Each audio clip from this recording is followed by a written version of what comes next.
नवीद मलिक साहब, अब हम ये देख रहे हैं कि कुछ इस्लामाबाद में चीफ जस्टिस के साथ कुछ अहम लोगों की मुलाकातों की भी खबरें गर्दिश में हैं। फिर आज रिपोर्ट भी जमा हो गया सुप्रीम कोर्ट में, वजारत ख़जाना की और स्टेट बैंक की। अब आपको लग क्या रहा है, आगे कोई मुज़ाकरात के ज़रिए मसला हल होगा या सुप्रीम कोर्ट किसी के खिलाफ कंटेम्प्ट ऑफ कोर्ट की कार्रवाई शुरू करेगी तो मसला हल होगा? देखें जी, जो इस वक्त सूरत हाल नज़र आ रही है, आज जो गवर्नमेंट का भी इजलास हुआ उसमें भी मुज़ाकरात की बातें हुई हैं और बहुत सारी पार्टियों ने ये सजेशन दी है कि इन मामलात में मुज़ाकरात करने चाहिए पीटीआई के साथ और इमरान खान के साथ। मेरा ख्याल है कि एक दो पार्टियां थीं जिन्होंने इख्तलाफ किया।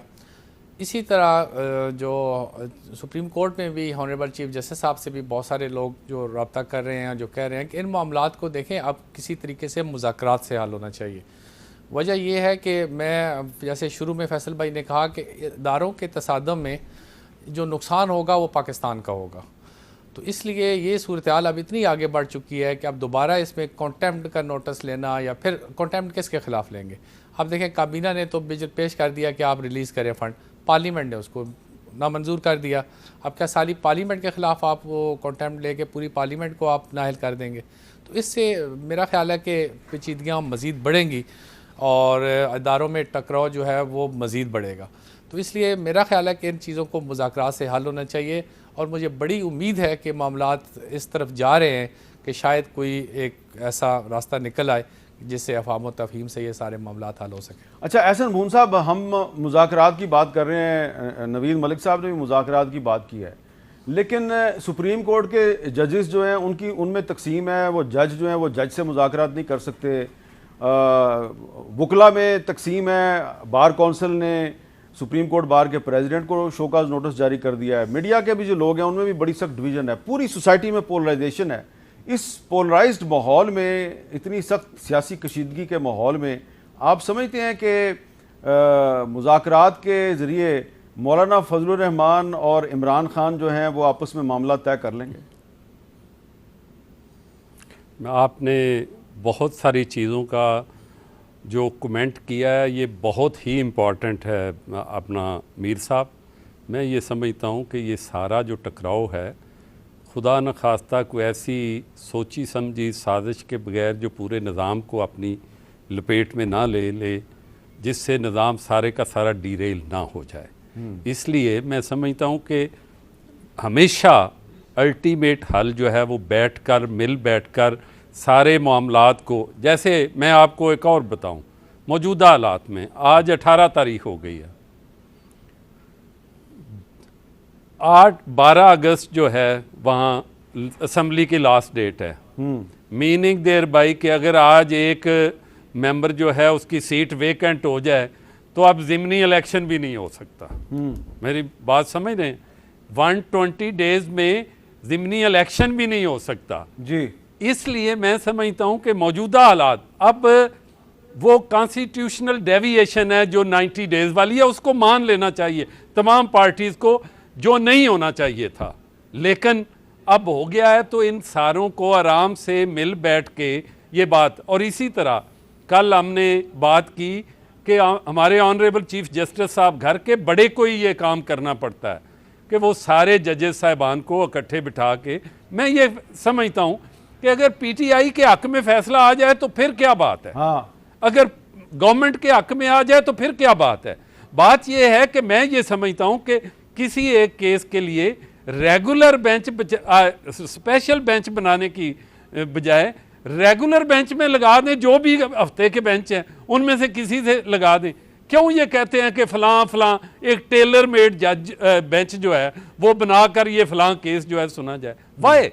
इससे तमाम लोगों को उंगली उठाने का इशारा मिलता है। मैं ये समझता हूँ कि फैसला पीटीआई के हक में आ जाए, फैसला हुकूमत के हक में आ जाए, फैसला किसी और पार्टी के हक में आ जाए, हमने इस मुल्क में रहना है, इस मुल्क को बचाना है, इस मुल्क का आईन बचाना है। बिल्कुल। तो मैं ये अगली बात जो एक बात जो आपने फरमाई, मैं आखिरी बात कहूँगा।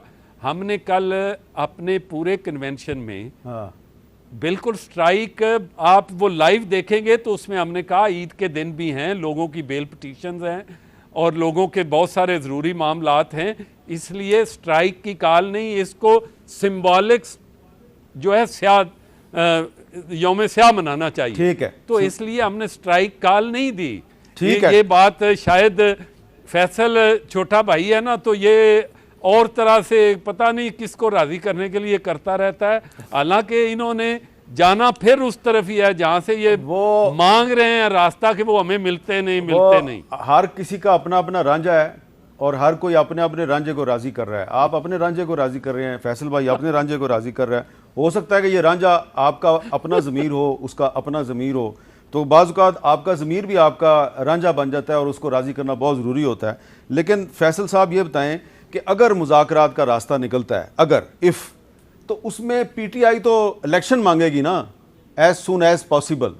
तो क्या पीडीएम इस पोजीशन में है कि पीटीआई को इलेक्शन दे सके?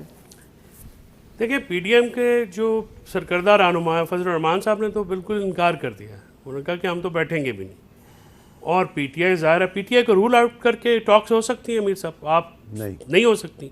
तो यहाँ पे लोग हैं ना जो कहते हैं कि हमने उनसे बात भी नहीं करनी और उनके अलावा हमें जो मर्जी है मंजूर हो जाए, नून लीग और फजल रहमान और कुछ और लोग और कहते हैं कि जी हमने उनके साथ बात है। जब आपने मुज़ाकरात करने हैं तो फिर किसी की हैसियत को तो तस्लीम करना पड़ेगा ना।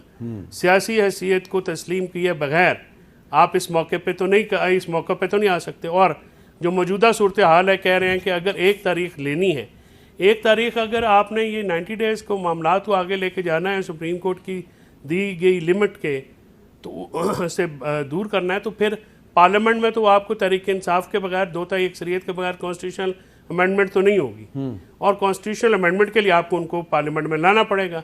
तो कौन है जो अदालती अहकामात के बावजूद उनको पार्लियामेंट में नहीं आने दे रहा?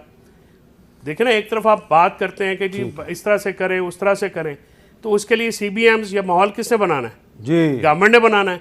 तो गवर्नमेंट जो है एक तरफ, जब सराजुल हक साहब आए हैं बनीगाला में, अगले दिन अली जैदी को उठाया नहीं, अली जैदी को 2 दिन कहाँ रखा गया है? तो ऐसे हालात कौन ख़राब करता है?